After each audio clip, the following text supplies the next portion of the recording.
تمام تر محنتوں کی ضمانت بنام فاطمہ ہے۔ سرکار کے ذہن عالی میں بار بار یہ خیال آتا تھا کہ 1,23,999 پیغمبر مجھ سے پہلے اور سارے نبیوں کی محنتیں ایک طرف اور مجھ نبی کی محنت ایک طرف، یعنی 1,24,000 نبیوں کی محنتیں بچیں گی کیسے؟ بھائی امام بارگاہ بڑا بنا لینا بھی ہنر ہے، اس کو چلانا اس سے بڑا ہنر ہے۔ بڑی فیکٹری لگا لینا بڑا ہنر ہے، مگر اسے چلانا اس سے بڑا ہنر ہے۔ وہ جو محنتیں ہوئیں وہ کس جتن کے بعد ہوئیں، مگر ان کو بچانا اس سے بڑا کارنامہ ہے۔ سرکار کے ذہن مبارک میں بار بار خیال آتا تھا کہ یہ محنتیں بچیں گی کیسے؟ اللہ نے سورہ مبارکہ الضحیٰ کے اندر اپنے نبی کو بشارت دی، وَلَسَوْفَ يُعْطِيكَ رَبُّكَ فَتَرْضَىٰ، بہت جلد تمہارا رب اپنی ایک عطا کے ذریعے تمہیں راضی کرے گا۔ وہ جو ذہن مبارک میں خیال آتا تھا کہ یہ سب بچے گا کیسے، اللہ نے بشارت دی کہ بہت جلد تمہارا رب اپنی ایک عطا کے ذریعے تمہیں راضی کرے گا۔ وَلَسَوْفَ يُعْطِيكَ رَبُّكَ فَتَرْضَىٰ، کمال تو مصطفیٰ کا ہے۔ ساری دنیا اللہ کو راضی کر رہی ہے، اللہ کبھی مصطفیٰ کو راضی کرتا ہے؟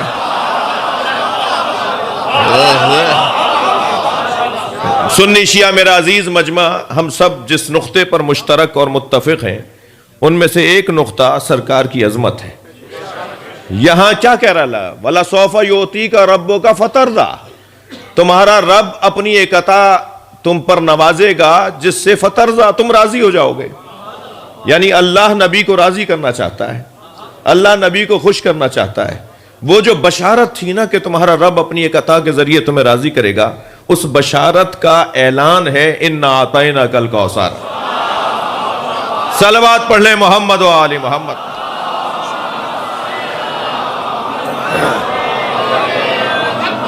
اے میرے مصطفیٰ، تمہیں ہم نے خیر کثیر عطا کر دیا۔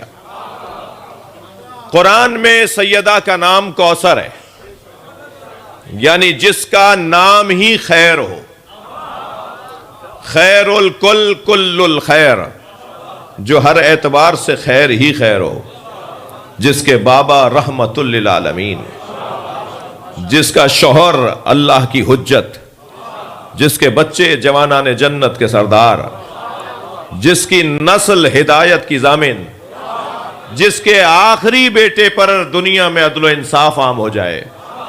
ساری دنیا سیدہ کے بچے کے انتظار میں۔ محمد والے محمد بلند تر صلوات۔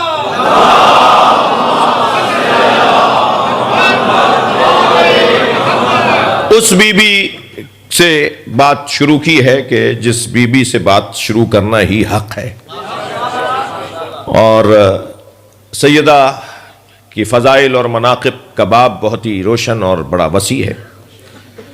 خواتین کے میرے عزیزو 4 روپ ہیں، خاتون 4 تصویریں اپناتی ہے، خاتون کے 4 کردار ہیں۔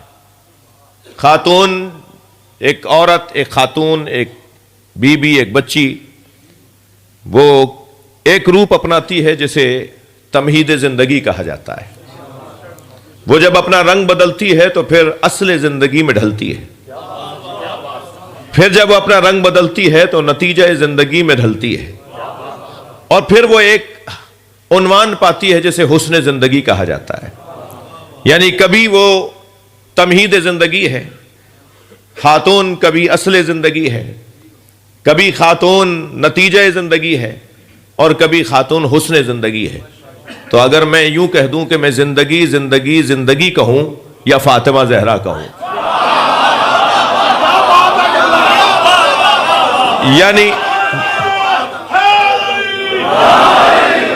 یعنی زندگی، حیات، بھائی جس حرکت میں، تحرک میں احساس نہ ہو،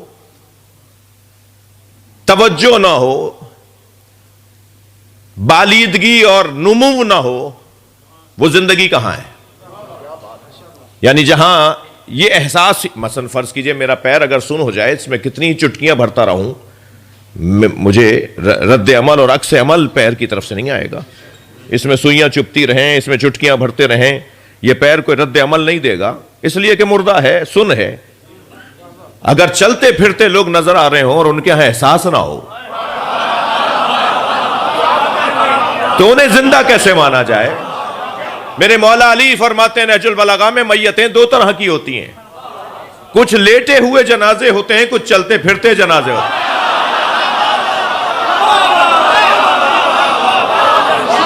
خبردار جس کے ہاں احساس نہ پایا جاتا ہو, جس کے ہاں توجہ نہ پائی جاتی ہو, جسے یہ احساس ہی نہ ہو کہ پڑوس میں کیا ہو رہا ہے, لوگ کیسے پریشان ہیں, لوگوں کو کیا مشکلات ہیں, تو وہ چلتی پھرتی ایک میت ہے. اور عزیزان گرامی یاد رہے, احساس کی معراج تقویٰ ہے. احساس جب معراج پاتا ہے تو اسے قرآن کی زبان میں ایک عنوان دیا جاتا ہے اور وہ ہے تقویٰ. معاشرے کا سب سے بڑا متقی وہی ہے جو معاشرے میں سب سے زیادہ احساسات اور جذبات کا خیال کرتا ہو. میں ان بچوں جوانوں سے کہہ رہا ہوں, یہ دنیاوی حیات, یہ دنیاوی زندگی, یہ احساسات کا مجموعہ ہے, یہ جذبات کا مجموعہ ہے. کسی کا جذبہ بھائی کے رشتے سے جڑا ہوا ہے تو کسی سے بہن کا رشتہ ہے, کسی سے زوجہ کا ہے تو کسی سے ماں باپ کا ہے, کسی سے چچا تایا ماموں نانا کا ہے تو کسی سے اولاد کا اور زوجہ کا ہے. یہ احساسات اور جذبات ہی تو ہیں جو انسان کی زندگی کو تشکیل دیتے ہیں. اگر ہماری زندگی میں احساسات اور جذبات نہ ہو تو پھر زندگی حیوانی بھی کہلانے کے قابل نہیں ہے. اس لیے کہ حیوانی زندگی کے اندر بھی بہرحال کچھ مدت کے لیے احساسات اور جذبات ہوتے ہیں. کچھ مدت کے بعد جب بچہ بڑا ہو جاتا ہے حیوان کا, تو وہ پھر وہ احساس نہیں رکھتا اس کے ساتھ کہ جو اس کے ناداری میں, مجبوری میں اس کا احساس کرتا تھا, کہ جب وہ خود کھا نہیں سکتا تھا تو یہ جو جانور کی ماں ہے یا جانور کا باپ ہے یہ اس کا خیال کرتے تھے. وہ احساسات ایک مدت کے بعد ختم ہو جاتے ہیں. لیکن یہ تو معاملہ انسانی معاشرے کا ہے. احساسات اور جذبات کے بغیر اگر کوئی زندگی گزار رہا ہے تو وہ چلتی پھرتی میت ہے. جی, چلتی پھرتی میت. یہ مجلس عزا مردہ ہونے سے بچانے کا ذریعہ ہے. ہم عزا خانے میں نہیں آ رہے, شفا خانہ حسینی میں آ رہے ہیں.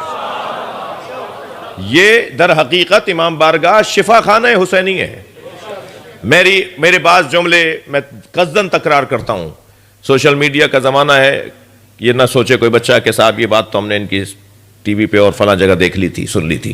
ہم مجلس اعضاء میں جوتیاں اتار کے بیٹھتے ہیں نا, سب جوتیاں اتار کے باہر آئے ہیں. کوئی اتنے کروڑ کی گاڑی سے اترا ہوگا, کوئی اتنے ملین کے بنگلے سے آیا ہوگا, کوئی ٹھیلا چھوڑ کر آیا ہوگا. جی سبھی موجود ہے نا, مگر جو آیا ہے جیسے ہی اس دروازے سے اندر آیا ہے اس نے جوتیاں باہر اتاری ہیں. یہ جو جوتیاں ہم باہر کو اتار کر آئے ہیں نا, مولا علی نے جوتیوں کا نام دنیا رکھا ہے.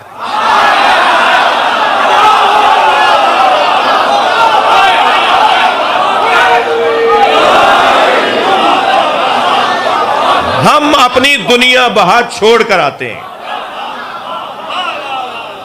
امام بارگاہ سے باہر جائیں گے تو کوئی حیثیت ہوگی, امام بارگاہ کے اندر سب حسین کے فقیر ہیں.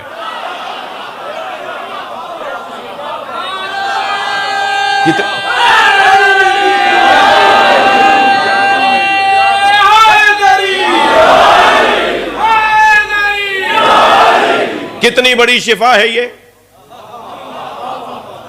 ہر کچھ مدت کے بعد ویکسینیشن کی ضرورت ہے. بھائی کورونا جیسی وبا کیا مارے گی جو انسان کی انا انسان کو مارتی ہے. اس انا کو مٹانے کا ایک ذریعہ امام حسین کی مجلس ہے. میرے مولا نے 1400 سال پہلے اپنے ساتھ چلنے کا ہمیں حکم دیا تھا. حل من ناصر ینصرنا, کوئی ہے جو ہماری مدد کرے. یہ 1400 سال پہلے کی پکار ہے حسین کی. تو ساتھ چلنے والوں کی بھی تو کوئی شرائط ہوں گی. ساتھ چلنے والوں کی شرائط میں ایک شرط خود امام حسین نے لگائی، فرمایا من کانا بادلن فینا فلیرحل معنا، جو اپنی ذات سے ہاتھ اٹھانے کو تیار ہے وہ مجھ حسین کے ساتھ چلے، لیکن جو اپنی ذات سے ہاتھ نہیں اٹھا سکتا وہ ہمارے ساتھ چل نہیں سکتا۔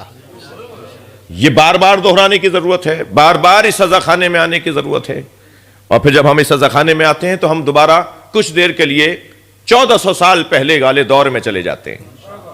ہم عصر حجر میں نہیں جاتے، ہم معراج کے زمانے میں جاتے ہیں۔ جدید بچے بیٹھے ہوئے نا، ممکن ہے کوئی مولانا آپ 1400 سال، ہم تو آگے جانے کی سوچ رہے ہیں، آپ پیچھے لے جاتے ہیں۔ ہم تو سوچ رہے ہیں ترقی کریں، آگے جائیں، آپ کہہ رہے ہیں 1400 سال پیچھے آ جاؤ۔ تو عصر حجر میں نہیں لے جا رہا مجلس اعظم میں آنے والا عصر حجر میں نہیں جاتا، بلکہ عصر معراج میں جاتا ہے۔ وہ جب 1400 سال پیچھے آتا ہے تو وہ پتھر کے زمانے میں نہیں جاتا، بلکہ وہ معراج کے زمانے میں جاتا ہے۔ جب ہم مجلس میں آ کے بیٹھتے ہیں تو اتنی دیر ہم کربلا میں رہتے ہیں،